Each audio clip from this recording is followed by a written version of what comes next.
கர்த்தருக்குள் அன்புள்ள சகோதர சகோதரிகளே, ஆண்டவர் இயேசு கிறிஸ்து நாமத்தினாலே எழுப்புதல் செய்திகள் என்கிற இந்த நிகழ்ச்சிக்கு அன்போடு உங்களை வாழ்த்தி வரவேற்கிறேன். இன்றைக்கு நம்முடைய செய்தியின் தலைப்பு, உன் முடிவை சிந்தித்து வாழ வேண்டும். உன் முடிவை சிந்தித்து வாழ வேண்டும்.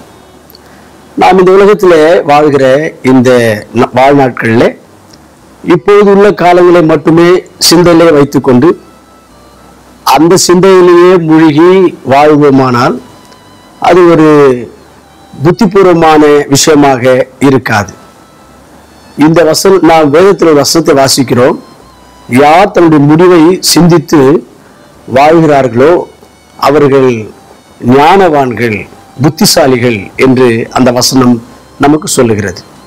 ஆகவே நாம் முடிவை சிந்தித்து வாழ வேண்டும்.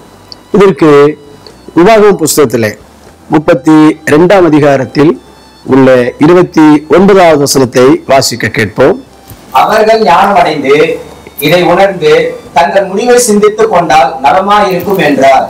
அவர்கள் ஞானம் அடைந்து தங்களுடைய முடிவை சிந்தித்துக் கொண்டால் நலமாய் இருக்கும். யார் தங்களுடைய முடிவை சிந்தித்து ஜீவிப்பார்களோ அவர்கள் ஞானவான்கள்.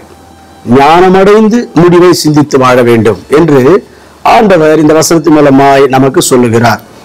அருமையானவர்களே, நாம் இந்த உலகத்தில் வாழ்கிற இந்த காலத்தோடு கூட நம்முடைய வாழ்க்கை முடிவு பெறுவது இல்லை. இந்த உலக வாழ்க்கை முடிந்த பிறகும் நமக்கு இன்னொரு வாழ்க்கை தொடரும் என்று வேதம் நமக்கு தெளிவாய் சொல்லுகிறது. ஆகவே நம்முடைய முடிவை நாம் சிந்தையில வைத்துக்கொண்டு இந்த வாழ்க்கையை நாம் எப்படி வாழ்ந்து முடிக்க வேண்டும் என்று அதை நாம் சிந்தித்துக் கொண்டே வாழ வேண்டும்.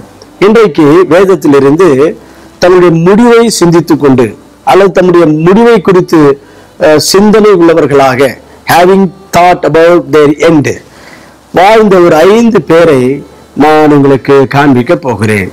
முதலாவது, தன்னுடைய முடிவை சிந்தித்துக் கொண்டு வாழ்ந்தவர் என்ற அந்த வரிசையிலே ஆபிரகாமை குறித்து வேதத்திலே நாம் வாசிக்க முடிகிறது.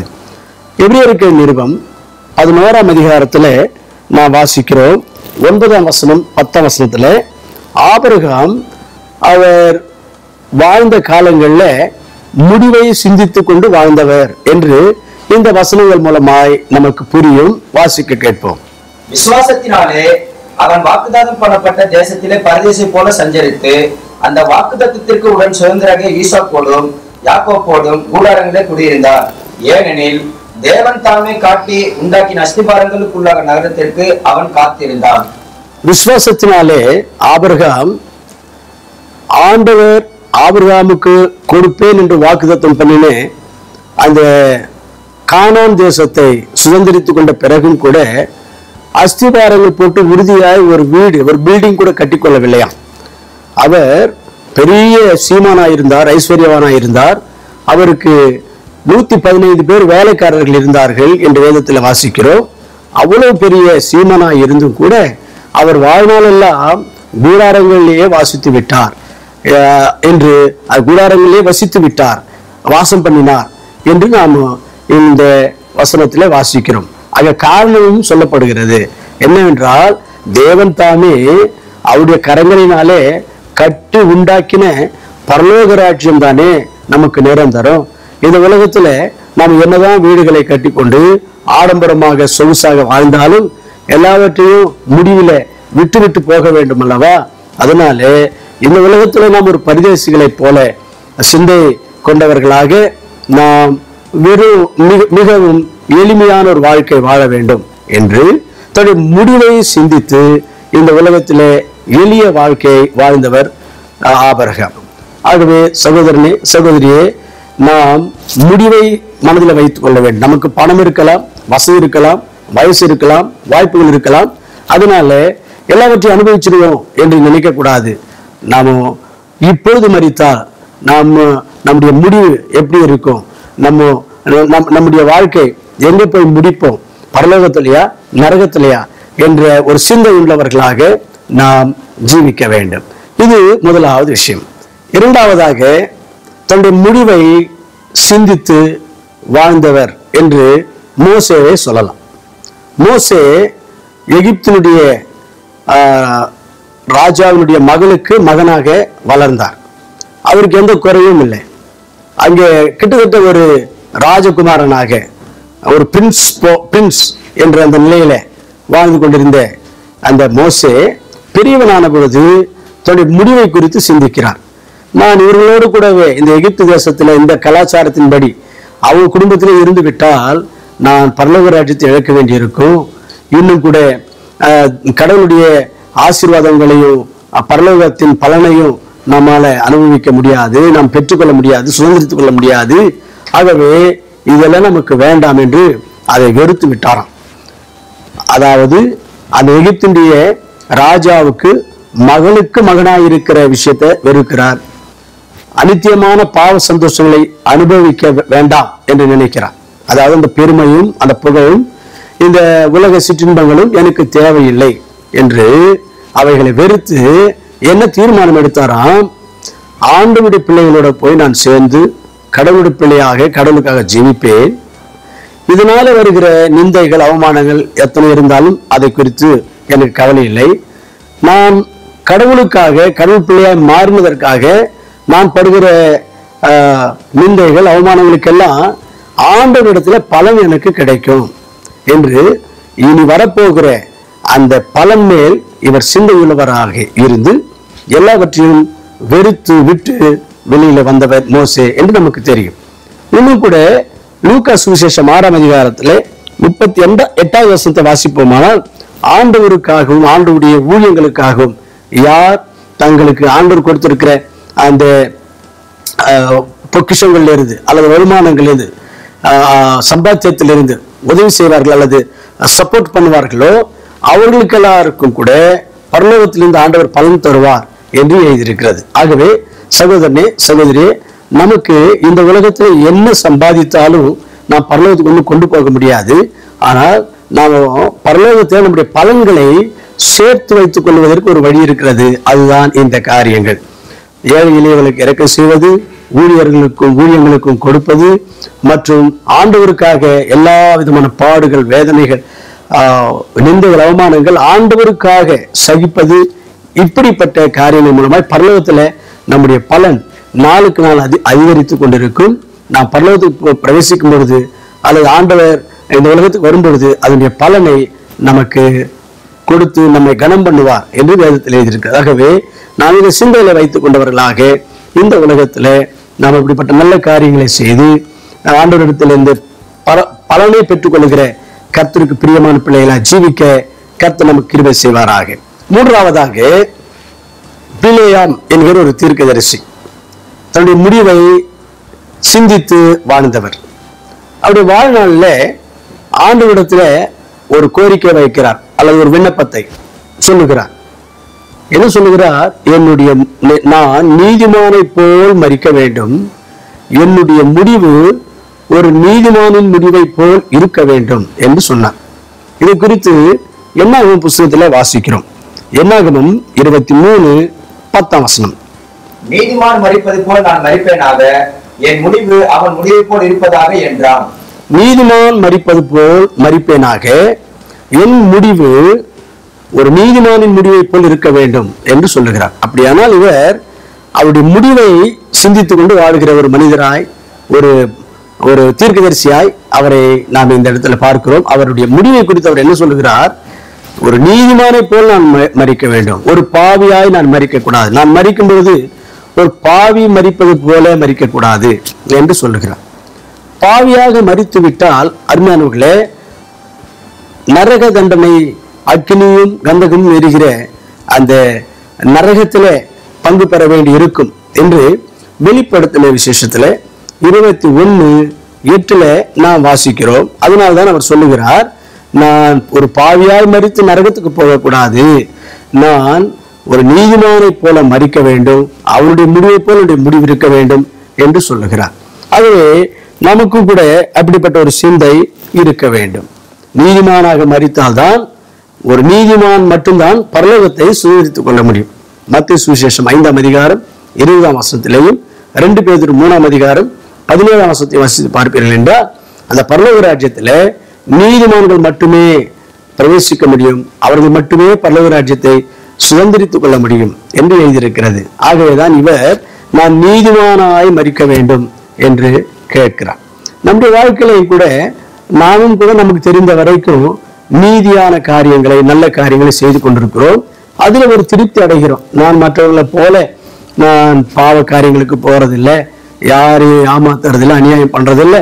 அதனால நானும் என்னால முடிஞ்ச வரைக்கும் ஒரு நீதியா தான் வாழ்ந்துட்டு இருக்கிறேன் அப்படின்லாம் சிலர் தங்களுடைய வாழ்க்கை குறித்து நினைக்கிறார்கள். ஆனால் வேதத்தின்படி பார்த்தால் நம்முடைய நீதி எல்லாம் ஆண்டுடைய பார்வையில ஒரு அழுக்கு துணியை போல் இருக்கிறது, ரேக் பீஸ் போல் இருக்கிறது என்று வேதத்துல ஏசாயா 64 அதிகாரத்துல 6ஆம் வசனத்துல நாம வாசிக்கிறோம்.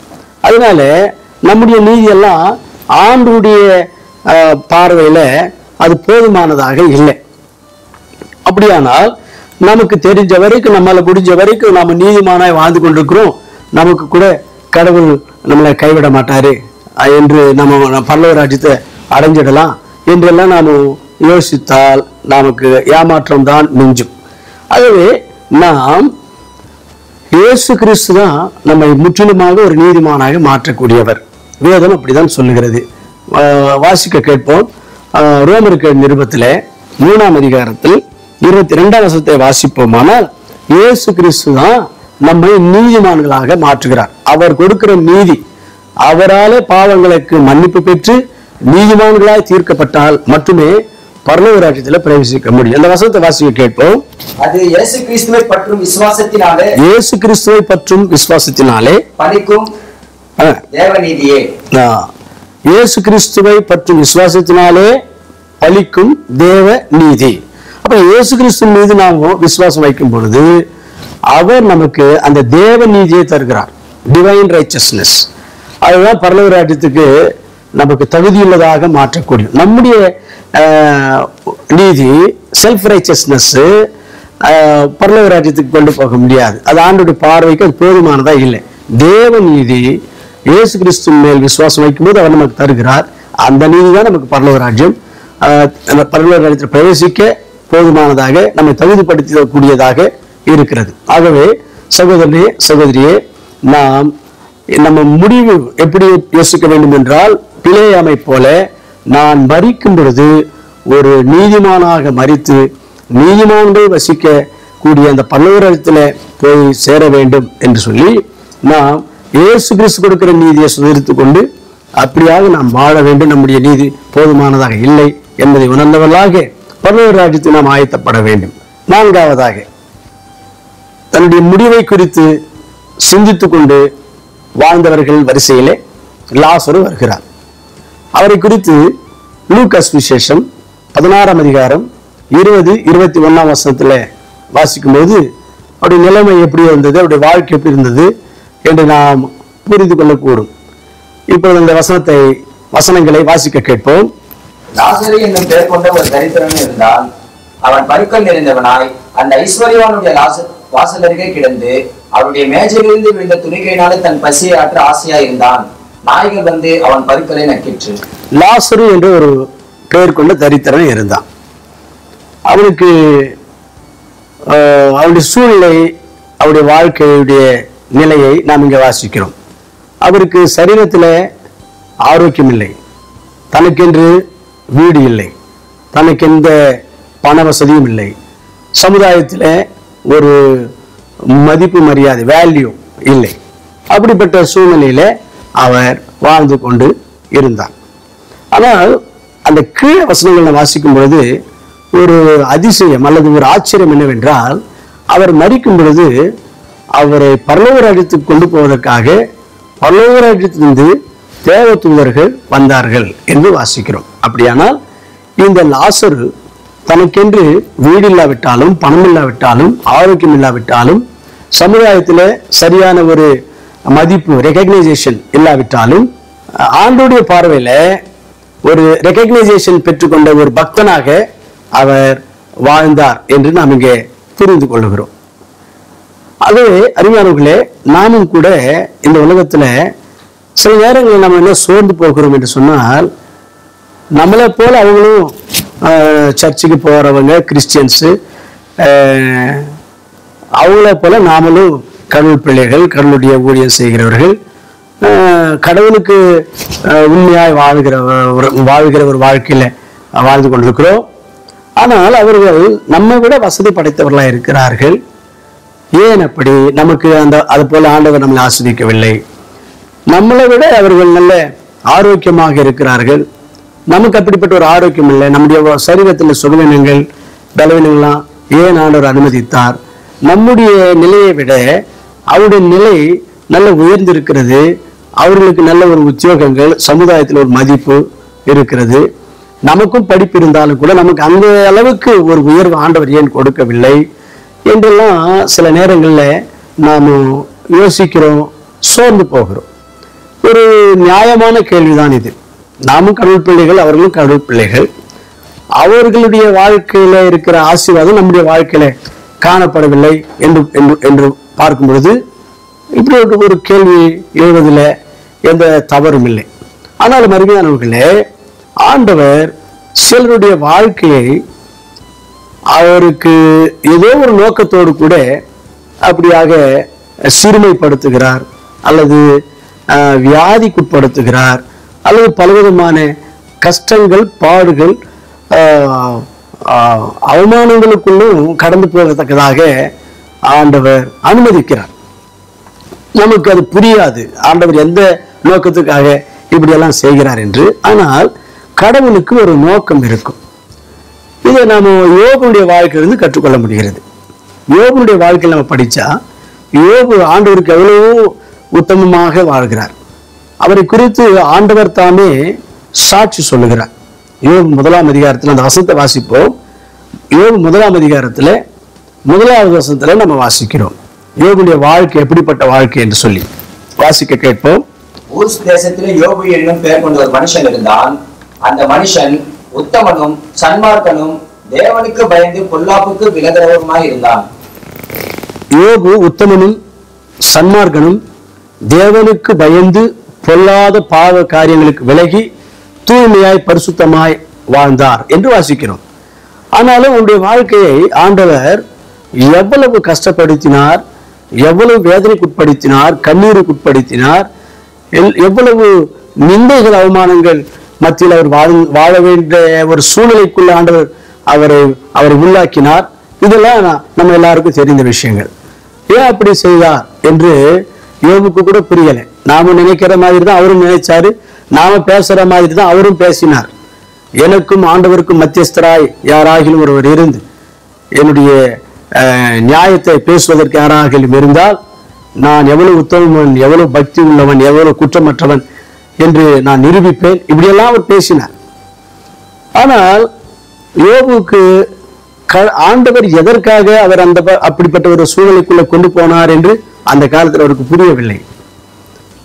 ஆனால் நாம பார்க்கிறோம், நமக்கு இந்த காலத்துல ஓரளவுக்கு ஒரு சத்தியம் புரிகிறது. என்னவென்றால், யோபு அப்படிப்பட்ட பாடுகள், வேதனைகள், நிந்தைகள், அவமானங்கள் மத்தியில போனதுனாலே, அப்படிப்பட்ட இழப்புகள், அப்படிப்பட்ட மரணத்தின் பள்ளத்தாக்கில அவர் பயணம் செய்ததுனால, அப்படிப்பட்ட ஒரு சூழ்நிலைக்குள்ள ஆண்டவர் அவரை உட்படுத்தி யோபு என்கிற ஒரு புஸ்தகத்தை அவர் மூலமாக எழுத பெற்று இப்போது நம்முடைய கரங்களை கிடைத்திருக்கிறது.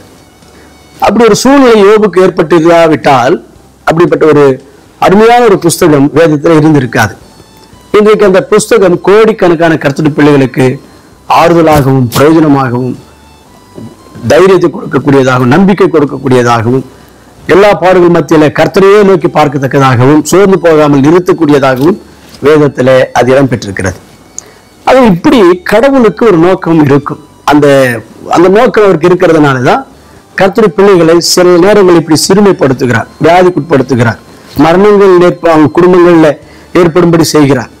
நாம் ஆண்டவரை கேள்வி கேட்கக்கூடாது. ஆண்டவர் நம்ம கேள்வி கேட்கக்கூடாது. ஒரு நோக்கம் இருக்கும். கர்த்தருடைய பிள்ளைகளுக்கு எது நடந்தாலும் நன்மைக்கு எதுவாகவே நடக்கும் என்று ரோமர் 8:28 எழுதியிருக்கிற அந்த வார்த்தை வாக்குத்தத்தம் நம்ம எல்லாருக்கும் தெரியும். ஆகவே நன்மைக்கு ஏதுவாகவே இருக்கும், ஆண்டவருக்கு ஏதாவது நோக்கம் இருக்கும் என்று சொல்லி நாமும் கூட லாசருவை போல ஆண்டவரை முறுமுறுக்காமல், ஆண்டவரை நாம் நிந்திக்காமல், ஆண்டவரை தூஷிக்காமல், ஆண்டவர் மேல் வெறுப்பு கொள்ளாமல், எனக்கு ஒரு வீடு இல்லை, எனக்கு ஒரு மதிப்பு இல்லை, எனக்கு ஒரு ஆரோக்கியம் சரியில்லை, இப்படிப்பட்ட சூழ்நிலை கர்த்தர் நம்மை வைத்து விட்டாரே என்று ஆண்டவர் மீது வெறுப்பு கொள்ளாமல், ஆண்டவரை தூஷிக்காமல் விசுவாசத்தை காத்துக்கொள்வோம். இந்த உலகத்துல எல்லாமே இருந்தாலும் கூட எவ்வளவு நாளைக்கு நாம் இருக்க போகிறோம்? பரலோக ராஜ்யம் தானே நமக்கு நிரந்தரம். அங்கதான் நம்முடைய மகிமை, அங்க நம்முடைய குடியிருப்பு, அங்க நம்முடைய எல்லாமே பரலோகம். ஆகவே அந்த சிந்தையோடு கூட நம்முடைய முடிவை சிந்தித்து ஜீவிப்போமாக. ஐந்தாவதாக, தன்னுடைய முடிவை சிந்தித்து வாழ்ந்த வரிசையில பவுலையும் பார்க்க முடிகிறது. பவுல் கர்த்தருக்கு தன்னுடைய வாழ்க்கை ஒப்பு கொடுத்து கர்த்தருடைய ஊழியத்தை செய்ய ஆரம்பித்த பிறகு அவருடைய வாழ்க்கையில கிறிஸ்தவ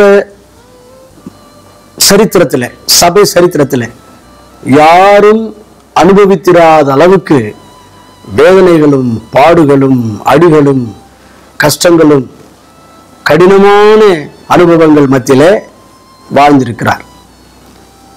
அவர் பட்ட பாடுகளை குறித்தெல்லாம் வேதத்தில் வாசிக்கிறோம். அவர் அப்படிப்பட்ட கஷ்டங்கள், பாடுகள், உபத்திரவங்கள் மத்தியில தன்னுடைய முடிவை சிந்தித்துக் கொண்டு வாழ்ந்தார். ரோமருக்கு நிருபம் 8ஆம் அதிகாரம் 18வது வசனம்.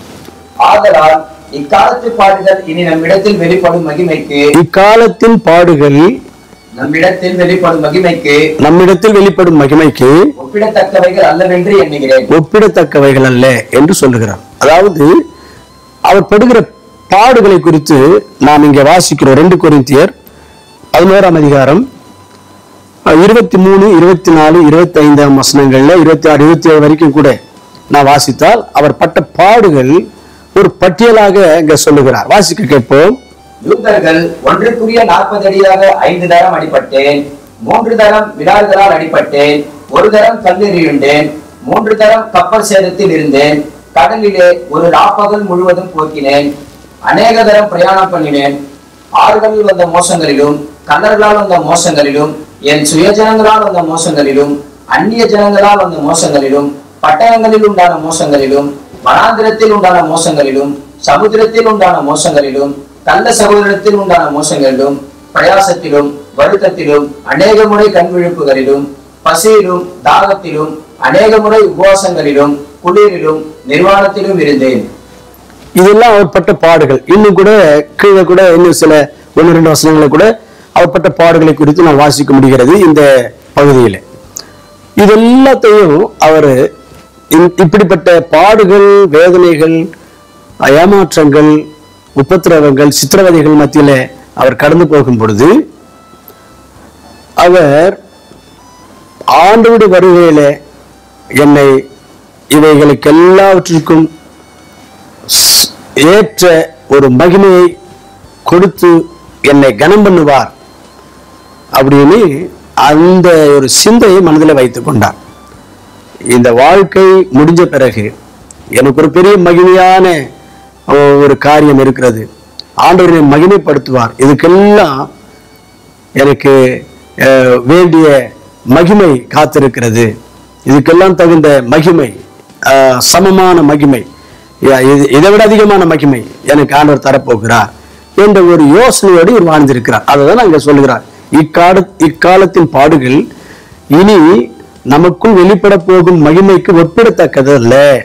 அதாவது இந்த பாடுகளை விட பல மடங்கான மேன்மையான மகிமைகளை ஆண்டவர் எனக்கு தரப்போகிறார் என்ற ஒரு சிந்தையோடு கூட இவைகளை எல்லாவற்றையும் பொறுமையாய் சகித்தார்.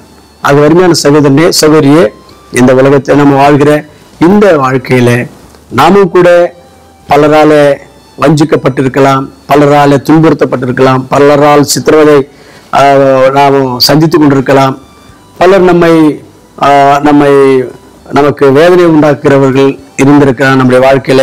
அந்த மாதிரியான ஒரு அனுபவங்கள்ல நாம் கடந்து போய் கொண்டிருந்தாலும் இது எல்லாவற்றுக்கும் ஆண்டவர் அவருடைய வெளிப்படும் பொழுது என்னை இதை விட அதிகமான மேன்மையும் மகிமையும் தந்து என்னை ஆஸ்வதிப்பார், என்னை கனம் பண்ணுவார் என்ற ஒரு உற்சாகத்தோடு கூட நாம் எல்லாவற்றையும் கர்த்தருக்காக சகித்துக் கொள்வோம். இந்த பவுலை மகிமைப்படுத்தின தேவன் நம்மையும் மகிமைப்படுத்துவார். ஆகவே நாம் இந்த உலகத்தில் வாழ்கிற இந்த காலங்களில் நம்முடைய முடிவை சிந்தித்துக் கொண்டு வாழ வேண்டும். முடிவை சிந்தித்துக் கொண்டு வாழ வேண்டும். அதுதான் ஞானம். ஆகவே இப்பொழுது உள்ள இந்த உலகத்துக்குரிய காரியங்களை மட்டுமே யோசித்துக் கொண்டு சிந்தித்துக் கொண்டு வாழக்கூடாது. நம்முடைய முடிவு என்ன, நம்முடைய வாழ்க்கை எப்படி முடிய போகிறது, முடிவு அந்த வாழ்க்கையை நாம் முடிகிற வரைக்கும் நாம் எப்படி வாழ வேண்டும், நாம் எப்படி வாழ்ந்தால் நம்முடைய முடிவில் அது நமக்கு ஆண்டவருடைய கரத்திலிருந்து நமக்கு மகிமையையும் நமக்கு பலன்களையும் கொண்டு வரும். முடிவில் எந்த காரியங்களை கர்த்தர் மெச்சிக்கொள்ளுவார், எந்த காரியங்களுக்காக நம்மை ஆண்டவர் மகிமைப்படுத்துவார் என்ற யோசனைகள் சிந்தனைகள் எல்லாம் மனதில் வைத்துக் கொண்டு நம்ம முடிவை சிந்தித்துக் கொண்டு வாழ கர்த்தர் நமக்கு கிருபை செய்வாராக. ஜெபம் செய்வோம். பரலோகத்தின் பிதாவே, வேதத்திலே இருக்கிற பக்தர்கள் எல்லாம் தன்னுடைய வாழ்நாட்களில் முடிவை சிந்தித்து கொண்டு வாழ்ந்திருக்கிறார்கள். உபாகமம் புஸ்தகத்தில் 32:29 கூட நாங்கள் எங்களுடைய முடிவை சிந்தித்துக் கொண்டே வாழ வேண்டும் என்று நீர் எங்களுக்கு சொல்லிக் கொடுத்திருக்கிறேன்.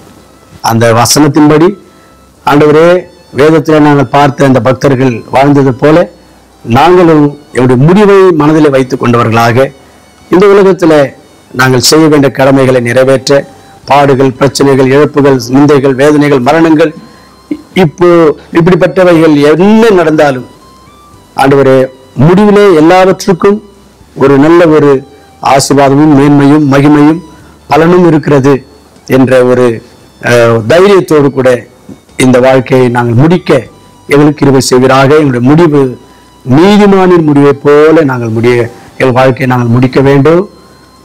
அப்படிப்பட்ட ஒரு கிருபை எங்களுக்கு கொடுத்து வழி நடத்தும். இயேசுவின் நாமத்தில் ஜெபிக்கிறோம் நல்ல பிதாவே, ஆமென்.